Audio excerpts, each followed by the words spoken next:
Hi viewers, welcome to our channel. ప్రస్తుతం మనతో పాటు సీనియర్ జర్నలిస్ట్ దామో బాలస్వామి వారితో మాట్లాడదాం. నమస్కారం సార్. నమస్తే. సార్, ఏపీలో ఎలక్షన్స్ తర్వాత జరుగుతున్న అల్లర్లకు కారణం ప్రశాంత్ కిషోర్ అని చెప్పేసి జేడి లక్ష్మీనారాయణ గారు ఒక ఇంటర్వ్యూలో చెప్పడం చూస్తున్నాం సార్. సో ఆయన మరి వీటిలో ఏ విధంగా చూడొచ్చు అంటారు? ఆయన ఏ కాంటెస్ట్ లో చెప్పారు సార్? ఆయన ఒక టీవీ ఛానల్కి, యూట్యూబ్ ఛానల్కి ఇంటర్వ్యూ ఇచ్చారు. అందులో ఆయన ప్రధానంగా చెప్పింది ఏంటంటే, అసలు ఆంధ్రప్రదేశ్లో ఈ వైలెన్స్కి, హింసకి, అల్లర్లకు ప్రధాన కారణం బీహార్కి చెందిన ప్రశాంత్ కిషోరే అనేది ఆయన ఓపెన్గా చెప్పారు. ఆయన ఇంతకుముందు సిబిఐలో ఎగ్జిక్యూటివ్ డైరెక్టర్గా పనిచేశారు ఆయన. సో ఆయన చెప్పాడంటే దాని వెనక ఏ కారణం లేకుండా చెప్పరు కదా. సో ఆయన చెప్పిన దానికి ఏంటంటే, మామూలుగా రాజకీయ నాయకులకైతే ఏదో కొంత ప్రజల పట్ల కొంత బాధ్యత ఉంటుంది, తాము మళ్ళీ అధికారంలో రావాల్సి ఉంటుంది, ఈ రాష్ట్రంలోనే ఉండాల్సి ఉంటుంది అనేది రాజకీయ నాయకులకు ఉంటుంది. కానీ ప్రశాంత్ కిషోర్ లాంటి స్ట్రాటజిస్టులకి ఒక మిషన్ లాగా అది. వాళ్ళు ఏంటంటే ఒక రోబోలాగా పనిచేస్తారు. వాళ్ళకి మనుషుల భావోద్వేగాలు, ఇక్కడ ఈ రాష్ట్రంలో తర్వాత అభివృద్ధి, సంక్షేమం ఇవన్నీ వాళ్ళకి అనవసరం. వాళ్ళకి ఇచ్చిన టాస్క్ ఏంటి? పలాని జగన్ని గెలిపించాలా లేదా చంద్రబాబును గెలిపించాలా, ఈ ఒకే టాస్క్ ఉంటుంది. సో గతంలో జగన్ను గెలిపించడానికి కూడా ప్రశాంత్ కిషోర్ వేయని ఎత్తులు అంటూ ఏం లేవు. ఆ ఎత్తులకి ఏంటంటే, మనం ఇప్పుడు ఏదైనా ఒక స్ట్రాటజీ చేస్తే ఇది ప్రజలకు ఏమైనా ఇబ్బంది అవుతుందా, రేపొద్దున ఫ్యూచర్లో ఏమైనా ఇబ్బందులు వస్తాయా అనేది ఆలోచన చేస్తాం. కానీ ప్రశాంత్ కిషోర్ లాంటి స్ట్రాటజిస్టులకి ఏంటంటే అవన్నీ అనవసరం. కేవలం గెలుపుకి ఉపయోగపడుతుందా లేదా అనేది మాత్రమే వాళ్ళు చూస్తారు. ఇది దేశంలోనే ఒక అవాంఛనీయమైన ధోరణి. ఎందుకంటే వాళ్ళకి గెలుపే ఇంపార్టెంట్ కాబట్టి ఇంకా ఏమీ ఆలోచించరు వాళ్ళు. గెలుపుకి ఇది ఉపయోగపడితే దాని వెంట వెళ్ళిపోవడం. కానీ రాజకీయ నాయకులు అతన్ని కంట్రోల్ చేయకుండా అతని మాట వినడం మొదలుపెట్టారు. ఎందుకంటే వాళ్ళ మీద నమ్మకం పోయింది. సో మనం అభివృద్ధో సంక్షోభమో నమ్ముకుంటే కుదరదు, స్ట్రాటజీని నమ్ముకోవాలి, ఎత్తులు పై ఎత్తులు వేయాలి అనే దీనికి వెళ్ళిపోయారు. ఈ ప్రశాంత్ కిషోర్ని ఒక రకంగా తీసుకొచ్చింది బీజేపీని. దాని తర్వాత అతను బీజేపీ నుంచి బయటకు వచ్చి స్టేట్ వైడ్ ఎలక్షన్లకి వెళ్ళడం మొదలుపెట్టాడు. అన్ని చోట్ల కూడా అతను వెళ్ళిన అనేక రాష్ట్రాల్లో కూడా వైలెన్స్ పెరిగింది. అందుకనే జేడీ ఏమన్నంటే, అతను బీహార్లో ఆర్మ్డ్ గ్యాంగ్స్ అనేవి ఉంటాయి ఎప్పటి నుంచో. సో ఆ గ్యాంగ్స్ కంట్రోల్లోనే మొత్తం రాష్ట్రం ఉంటుంది. ఇతను అదే కల్చర్ని ఇక్కడికి తీసుకొచ్చాడు. సో ఏమన్నా చేసి గెలవాలి అన్న కల్చర్ని ఇతను తీసుకొచ్చాడు. దానివల్ల ఇప్పుడు ఈ హింస అనేది చెప్పాడు.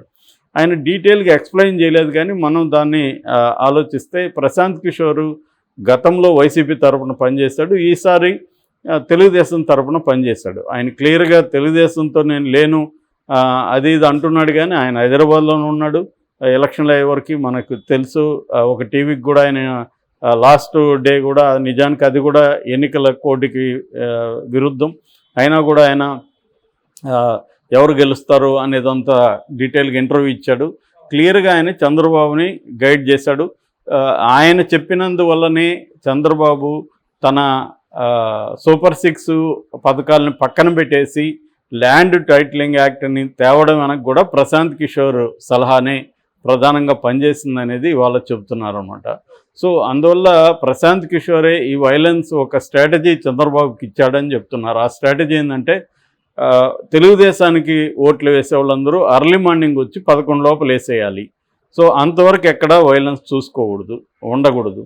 తర్వాత మన వాళ్ళందరూ ఓట్లు వేసేసినాక ఆఫ్టర్నూన్ నుంచి వైసీపీ ఎక్కడెక్కడైతే స్ట్రాంగ్ బెల్ట్ ఉందో అక్కడంతా పోలీసులను ఎక్కువ మోహరించేట్టుగా ఎలక్షన్ కమిషన్ని మ్యానిపులేట్ చేయాలి. సో తెలుగుదేశం బలంగా ఉన్న చోట పోలీసులు తక్కువ ఉండాలి, వైసీపీ బలంగమైన ఏరియాలంతా పోలీసులు మోహరించాలి. సో మనము ఆ ఏరియాల్లో వైలెన్స్ని ప్రేరేపించాలి. అప్పుడేమవుతుందంటే, వైసీపీకి ఓట్లేసే ఈ ముసలి వాళ్ళు కావచ్చు, స్త్రీలు, ఈ సంఖ్య ఎక్కువ ఉంది కాబట్టి వాళ్ళు భయభ్రాంతమై ఓట్లు వేయరు అనే స్ట్రాటజీని ప్రశాంత్ కిషోర్ చంద్రబాబుకి ఇచ్చాడని, దాని ప్రకారమే దీపక్ మిశ్రా ఎవరంటే ప్రత్యేక అబ్జర్వర్. దీపక్ మిశ్రాని మ్యానిపులేట్ చేసి, ఎందుకంటే దీపక్ మిశ్రా సుజనా చౌదరికి చాలా దగ్గరగా ఉన్న విష్ణుకుమార్ అనే ఒక రిటైర్డ్ పోలీస్ ఆఫీసర్ డిన్నర్కి వెళ్ళాడని, అప్పటి నుంచే మారింది మొత్తం వ్యవహారం అని నిన్న కూడా నాని వాళ్ళు ఆళ్ళ నాని వీళ్ళంతా కూడా ఆరోపించారు. సో దీపక్ మిశ్రా ద్వారా ఈ స్ట్రాటజీ అమలు చేశారు. అందుకనే వైలెన్స్ ప్లాన్డ్గానే తెలుగుదేశం వాళ్ళు ప్లాన్డ్గానే చేశారు. దానికి రియాక్షన్గా వైసీపీ వాళ్ళు వైలెన్స్లోకి దిగారు. వైసీపీ వాళ్ళకి అది అర్థం కావడానికి స్ట్రాటజీ లేట్ అయింది.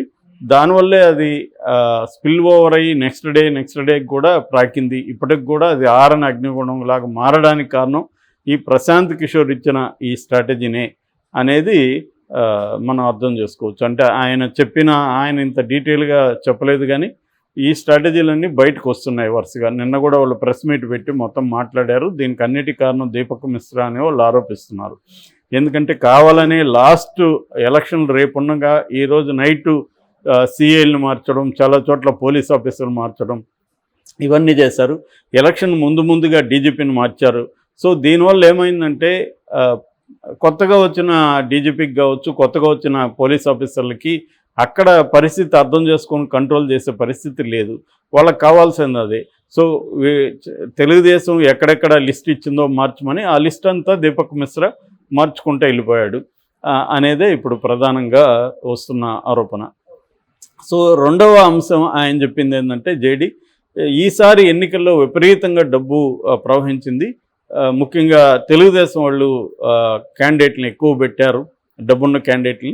సో దీంతో ఏమైందంటే డబ్బు ప్రవహించడం వల్ల ఖచ్చితంగా మనం ఏదో ఒకటి చేసి గెలవాలి, లేకపోతే ఆ డబ్బులు వేస్ట్ అవుతుంది అన్న దీంట్లోకి వెళ్ళిపోయారు. సో ఆశ పనిచేసింది, ఆశయం లేదు అనేది ఆయన చెప్పారు. సో అది కూడా కొంత వాస్తవం. ఎక్కువ ఇప్పుడు 100 కోట్లు పెట్టే వ్యక్తి ఇంకొక 10 కోట్లు పెట్టి వైలెన్స్ చేయడానికి ఎందుకు వెనుకాడుతాడు? సో వాడికి పెద్ద ఇబ్బంది కాదు కదా. 100 కోట్లలోనే ప్లాన్ చేసుకుంటాడు. వైలెన్స్ కింద, ఈ గ్రూప్ కింద, పోలీసుల కింద, ఇవన్నీ కూడా ప్లాన్ చేసుకుంటాడు అతను. సో అందుకని డబ్బులు ఎక్కువ ఎలక్షన్లోకి రావడం కూడా ఈ హింసకు కారణం అనేది కూడా ఆయన చెప్పాడు. మూడవ అంశం, ఎలక్షన్ కమిషన్ లాస్ట్ మినిట్లో ఆఫీసర్లను మార్చడం వల్ల కొత్తగా వచ్చిన ఆఫీసర్లకి కంట్రోల్ లేదు. సో ఎలక్షన్ కమిషన్కి ముందస్తు ప్లానింగ్ అనేది లేకుండా లాస్ట్ మినిట్లో మార్చడం అనేది రాంగు అనేది ఆయన చెప్పింది. సో ప్రధానంగా ఓవరాల్గా ఆయన చెప్పిన దాంట్లో వైలెన్స్కి బాధ్యత వహించాల్సింది ఇద్దరు. ఒకరు ప్రశాంత్ కిషోర్, రెండవది ఎలక్షన్ కమిషన్ ముందస్తుగా పసిగట్టి చేయలేదు అనేది. అదే తెలంగాణలో తీసుకుంటే ఇక్కడ కొంతవరకు దాదాపు 450 కంప్లైంట్లు వచ్చాయి. దాని మీద ఎఫ్ఐఆర్లు కట్టారు. అక్కడ అవేమీ జరగలేదు. ముందస్తుగా మామూలుగా రౌడీ షీటర్ని ఆయా ఏరియాలో, సెన్సిటివ్ ఏరియాలు ఎక్కడెక్కడ ఉంటాయో అక్కడ గతంలో ఎవరెవరి మీద కేసులు ఉన్నాయో వాళ్ళ మీద నిఘా ఉంచడం, వాళ్ళని కొంతమందిని బైండ్ ఓవర్ కింద ముందస్తుగా అరెస్ట్ చేయడం, లేదా హౌస్ అరెస్టులు చేయడం, ఇలాంటివి చేయాలి. అవేమీ చేయలేదు. అట్లాగే కేసులు ఇమీడియట్గా వైలెన్స్ ఎక్కడైందో అక్కడికి అదనపు బలగాలను పంపించడం, అవి కూడా చేయలేదు.